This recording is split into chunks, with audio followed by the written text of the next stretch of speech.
je vais faire un truc que j'ai jamais fait. Il y a plus de 6 mois, j'ai voulu capturer tout ce qui passait par ici. Et ça de jour comme de nuit. Cet endroit, c'est juste derrière la maison où j'ai grandi. Ici, je me suis baladé, j'ai fait des cabanes, mais je me suis toujours demandé ce qui se passait quand j'avais le dos tourné. C'est pour ça qu'en décembre dernier, j'ai posé cette caméra piège juste ici. Ça a capturé le moindre passage et révélé quelques surprises. Allez, on va découvrir ça ensemble. Là, c'est quelques heures après, en fait. Quelques heures après, c'est qu'il y a du passage à cet endroit-là. J'avais jamais vu ça juste derrière chez moi.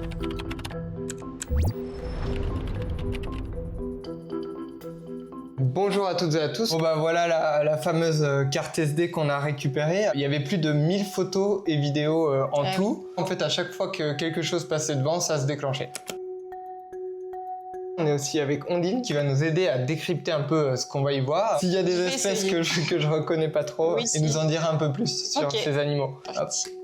Toutes les images, elles ont été tournées de toute fin décembre 2024 à aujourd'hui, donc on est en mi-juillet 2025. Et on va regarder ensemble ce qu'on y voit. Et vous êtes déjà plus de 2,5 millions d'abonnés à nous suivre sur la chaîne YouTube de Brut. Alors un grand merci et si ce n'est pas déjà fait, n'hésitez pas à vous abonner. 30 décembre à 1h42. Alors qu'est-ce que c'est là? Là, on dirait qu'on a un chat domestique. Il a peut-être senti une proie là. Oui, il a l'air attiré par quelque chose. Tout à fait. Ce qui n'est pas très étonnant finalement vu qu'on est à quelques dizaines de mètres derrière une maison, un village. Donc, ok, oui, donc c'est plutôt normal. Bah là, c'est quelques heures après en fait. Quelques heures après, 6h28. C'est qu'il y a du passage à cet endroit-là. Donc là, un renard roux, c'est de nuit, mais on reconnaît bien l'aspect allongé, avec le museau ici pointu, les oreilles aussi allongées.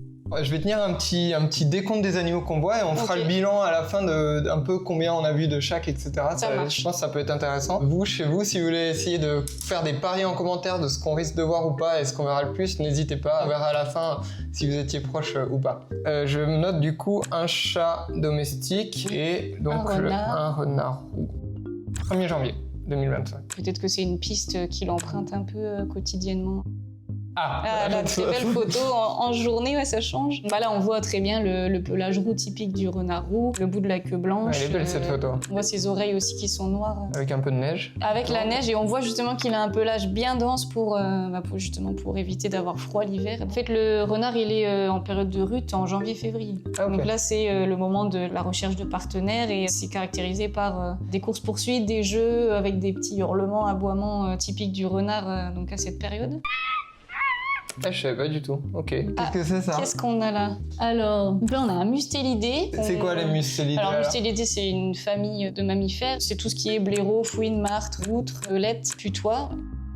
Ils sont plutôt agiles. Et donc là, on a soit une martre, soit une fouine. Hein, souvent, c'est un peu les deux qui sont le plus confondus. J'avais jamais vu ça juste derrière chez moi. Ah ouais. C'est très nocturne aussi, pareil. Hein. Fouine et martre, c'est très rare d'en voir, sauf malheureusement écrasé sur les routes. Un chien, je crois. Oui, on dirait un chien, ouais. Ah. Ouais, ça, c'est de nouveau un mustélidé, mais alors là, on voit rien. Une maison charbonnière. Donc là, elle cherche peut-être des petits insectes par terre ou des végétaux. Même en hiver, en janvier, on peut... Oui, les mésanges, elles restent en hiver. On peut les voir en hiver. C'est pour ça d'ailleurs qu'on conseille aussi de les aider un petit peu en mettant des graines de tournesol dans les mangeoires dans le jardin.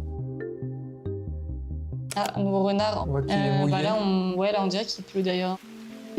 Un nouveau chat qui ressemble un peu au chat forestier, parce qu'on a en France le chat domestique et le chat forestier. On appelle aussi chat sauvage. Le chat domestique, il est vraiment tigré, donc avec beaucoup de rayures noires, alors que le chat forestier, lui, sera plutôt marbré. C'est moins tigré, il y a un peu des taches noires comme ça, mais c'est moins prononcé que le chat domestique. Et au niveau de la queue aussi, donc elle est beaucoup plus massive chez le chat forestier, et puis beaucoup plus touffue. Et là, on voit qu'il a plusieurs anneaux noirs, on va dire, mais le bout de la queue n'est pas très bien marqué noir, alors que le chat sauvage, il a vraiment ce manchon noir au bout de la queue qui est important pour le reconnaître. Et c'est vrai qu'il y a une problématique avec le chat forestier. Il y a de l'hybridation en fait entre le chat forestier et le chat domestique, et c'est une menace du coup pour le chat forestier parce qu'au niveau génétique, du coup, plus il y a d'accouplement, enfin plus il y a d'hybridation entre les deux, ça appauvrit génétiquement le chat forestier. Il a l'air de sentir un peu ce qui est autour de lui.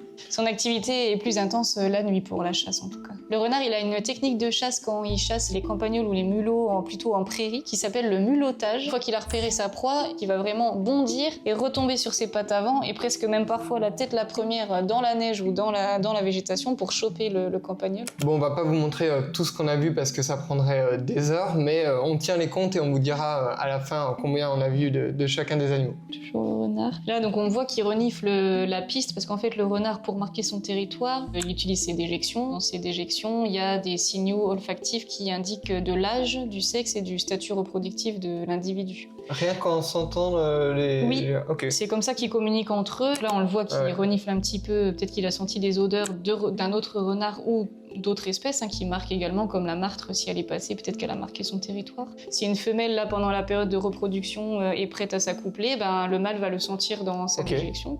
Un chat, un renard... Ah, il a neigé un petit peu. De la neige. En mars. Là, on entend un rouge-gorge.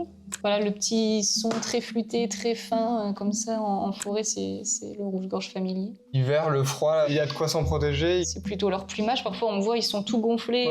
C'est pareil, c'est comme le pelage chez les mammifères. Ça permet de leur tenir plus chaud. Globalement, pour tous les animaux, l'hiver, c'est quand même une période difficile où les ressources alimentaires sont plus rares. Alors, certains partent en hibernation. Donc là, le corps se met en léthargie et donc ils dorment pour préserver leurs réserves. D'autres juste passent l'hiver en réduisant leur activité. La transition est toute faite parce qu'on va bientôt arriver au printemps. Il y a des premières fleurs qui apparaissent en mars. Peut-être les anémones forestières. Là, il nous regarde à travers les branches. Ouais. Regard perçant. Ah, un chien. Ça, c'est un peu plus rare. Ah, ça, c'est un merle. Merle noir c'était son signe un peu d'alerte. Donc là, on est au 1er avril. C'est aussi le début de la reproduction chez les oiseaux, donc on entend la maison charbonnière là qui fait titu titu. Au fond, le titu titu. Ok. Ouais, elle jongle entre deux notes, elle fait plusieurs phrases différentes. C'est la mésange qu'on a vue tout à l'heure. Oui, qui était par terre. On a renard. Voilà, pour le renard, ça va bientôt commencer à être la mise bas aussi pour les femelles, parce que du coup, la période d'accouplement, c'était janvier-février. En avril, du coup, elle peut commencer la mise bas, et donc là, en moyenne, c'est 3 à 5 petits. Dans un terrier, soit fait par un blaireau qui a été abandonné, ou des cavités naturelles sous un arbre creux, sous une haie. Et se cache, et se met à l'abri. Sous des buissons, voilà, un endroit le plus caché possible. Le renard, il vient quand même pas mal jusque dans les villes, la nuit, pour se nourrir dans les poubelles, dans les composts. Et parfois, en village, s'il y a une friche, un peu une maison abandonnée, ça peut arriver que la femelle vienne carrément mettre bas dans le village. Ça chante un peu plus, on entend la mésange bleue cette fois-ci qui fait titi tulululu. Il mange de l'herbe. Ah, une vidéo de mustélidés. Elle bondit. C'est typique des mustélidés, c'est de se déplacer par bond. Donc souvent les empreintes, ça fait 2 et 2, patte antérieure, patte postérieure. Elles se déplacent beaucoup par bond. Bon, ça pourrait être 2 individus différents. Du coup, la fouine, elle a une tache bien blanche qui est sur le cou, qui descend en 2 parties sur les pattes antérieures. Par contre, la martre, elle aura plutôt une tache jaunâtre qui va pas descendre sur les pattes avant et qui a des contours moins nets que chez la fouine. L'autre critère, c'est les oreilles. Donc la martre, elle a des grandes oreilles, la fouine un peu moins grande. La martre a des liserés blancs aussi sur les oreilles. Ah là, les oreilles ont l'air grandes. Là, on dirait plutôt une martre. Un nouveau prédateur. Il y a quand même énormément de chats, là on voit bien, je sais pas... Alors là j'en suis à 8 différents. On a déjà 8 chats différents sur la même piste là, en 3-4 mois. On est presque environ à 14 millions de chats en France. Même si c'est difficilement mesurable, l'impact sur la faune est quand même pas du tout anodin. Parce que donc ils chassent à la fois les oiseaux, les micro-mammifères, donc campagnols, souris, musaraignes, mulots, mais aussi les lézards parmi les reptiles. Et le nombre de proies a été estimé à 75 millions de proies par an tués par les chats. En France. Okay. Alors certes, c'est pas la première cause de perte de biodiversité. Les premières causes sont la destruction des habitats, les pollutions diverses. Donc ça, c'est les causes principales de perte de biodiversité. Le chat domestique, ça a un impact en plus des menaces qui pèsent sur la biodiversité et donc il participe aussi à cette diminution de la biodiversité. Une course-poursuite. Tout à fait. Ouais. Oui, voilà, clairement, c'est 2 merles mâles, parce qu'ils sont noirs, les femelles sont un peu plus brunes, et qui se courent après, donc sûrement un oiseau qui chasse l'autre de son territoire. Alors là, on est au mois d'avril, c'est du coup au moment des naissances. Donc la femelle, elle va allaiter les petits pendant au moins 1 mois. Puis après 1 mois et demi, elle va ramener des proies, des petites proies. Et puis après, le mâle va aider la femelle à ramener des proies dans les semaines qui suivent. Si la femelle est encore avec les petits en allaitement, du coup, oui, on la voit un petit peu. Alors de nouveau Mustélidés, on voit mieux d'ailleurs la truffe foncée, donc ce typique de la martre, contre la truffe plutôt claire et rose de la fouine. Il y a un petit peu des taches claires là sur le visage et ça c'est plus typique de la martre aussi. Un chien qui court partout. Avec la laisse qui traîne. C'est drôle. Ah, attends, on va regarder. Ouais, il repart. Donc là, elle a les belles oreilles, là, on voit bien. Ouais. Ah, on entend un grimpero des jardins. C'est un petit oiseau qui est en forêt, qu'on peut aussi avoir dans les parcs en ville, dans les jardins. Donc il grimpe comme ça le long du tronc avec un petit bec très fin. Il est couleur un petit peu brun blanc, enfin il est un peu mimétique de l'écorce. C'est un message codé. Bah là, soit il a capté quelque chose, il appelle peut-être.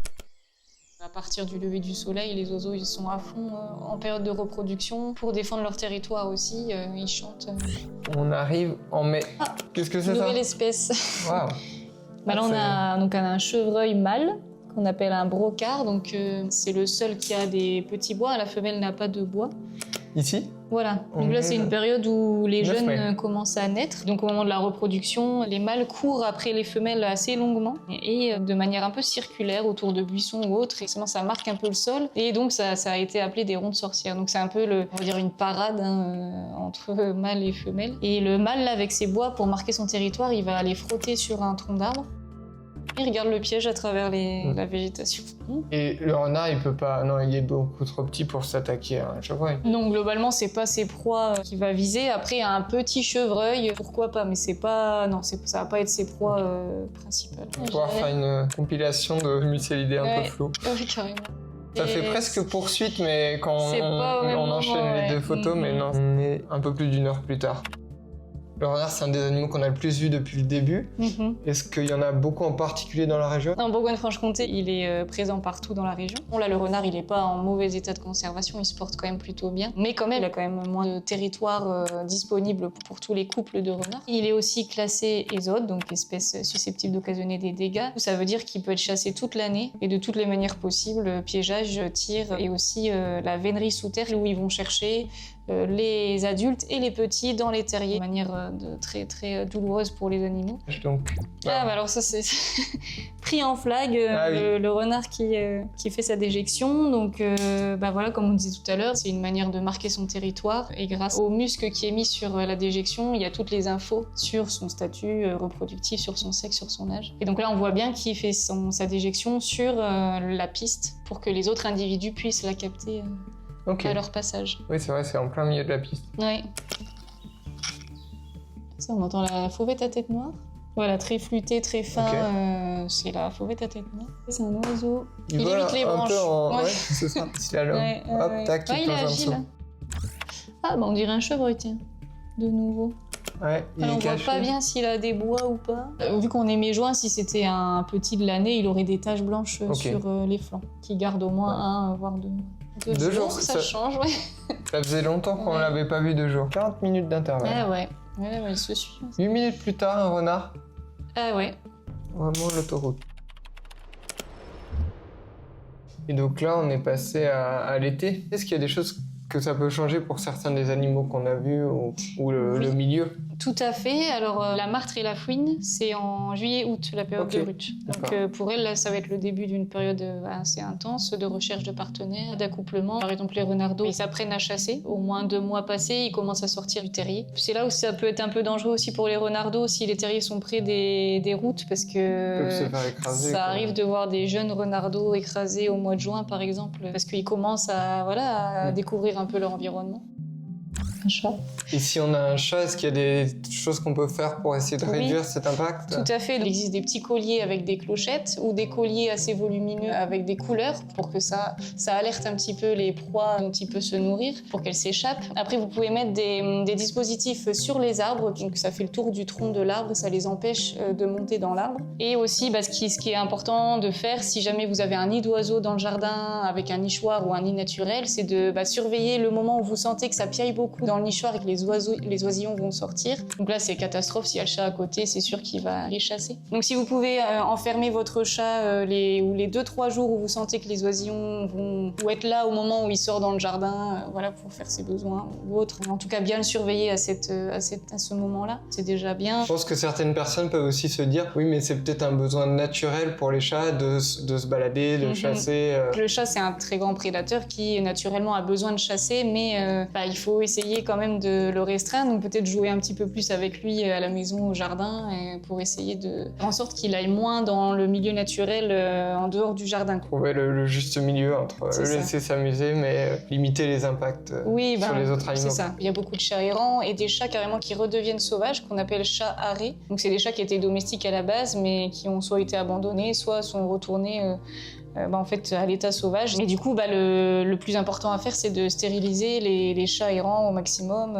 C'est son chat aussi, éventuellement. Et puis, en hiver, si vous mettez des mangeoires, il vaut mieux prendre une mangeoire qui est suspendue à une branche et pas une mangeoire sur pied. Ah là, c'est quoi ça? C'est une merlette ou alors une grive, mais on voit pas bien. On voit que de dos. C'est peut-être une femelle de merle, justement, qui est plus brune, tu vois, par rapport au mâle qui est très noir. Et il est suivi par un mâle, en fait, on dirait. Ça va très vite, mais on aurait bien dit un couple. Ouais. Il prend un peu plus son temps. Là, on voit que son pelage est quand même bien moins fourni qu'en hiver. Là, il paraît beaucoup plus fin, mais c'est plus, je pense, une histoire de pelage. Les arguments pour le classer ésode, c'est qui véhicule l'échinococose alvéolaire, qui est une maladie qui est transmissible à l'homme. Pourtant, il y a des études qui ont montré que d'éliminer le renard, ça n'aide pas du tout à stopper la maladie. Et aussi, la poule, oui, ça reste, ça peut être une proie du renard. Donc, si c'est pas protégé, le renard, il se sert. Tu as parlé d'impact qu'il pouvait avoir. Est-ce que, d'un autre côté, il peut aussi avoir des apports? Le renard, donc, il se nourrit principalement de rongeurs, donc campagnols, mulots. Il permet de réguler les populations de rongeurs dans les champs qui peuvent être un problème pour les agriculteurs.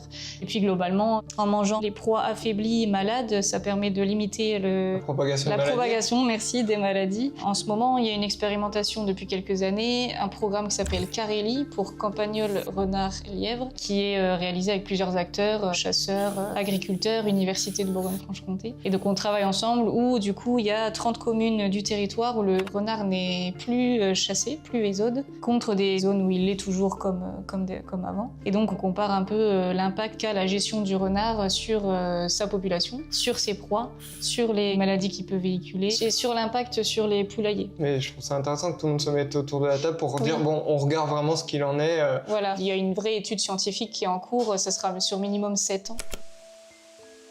Voilà, c'est la dernière. Bon, résultat des courses. On a 3 passages de chevreuil, 5 chiens, on a 18 mustelidés, du coup, c'est pas genre très clair lesquels c'était. Pas toujours, on peut pas reconnaître toujours l'espèce. Donc, les deux qu'on a le plus vus, il y a une centaine de passages de chats et environ 110 passages de renards. Le grand gagnant est le renard roux. Moi, j'avais jamais fait placer un piège photo, mais c'est quelque chose que vous aussi, si vous avez la chance d'habiter près d'un coin de nature, vous pouvez potentiellement faire. Alors, il y a quelques précautions à prendre avant. Déjà, on peut pas les mettre partout. Il faut parfois demander des autorisations. Bien sûr, il faut pas que ça serve à filmer ou à prendre en photo des personnes. Ça, c'est strictement interdit. Et l'idée, c'est pas du tout d'aller déranger les animaux. Faut surtout pas les nourrir, les appâter, parce que ça peut entraîner des problèmes pour eux. On a l'impression qu'on n'a pas d'impact sur les espèces là parce qu'on les filme sans être présent. C'est quand même de la présence. Les animaux qui passent derrière, ils vont quand même sentir qu'on est passé. Donc du coup, faut laisser quand même une longue période où les animaux sont tranquilles devant le piège et n'y passer que tous les mois minimum. Quel intérêt ça peut avoir comme ça de regarder sur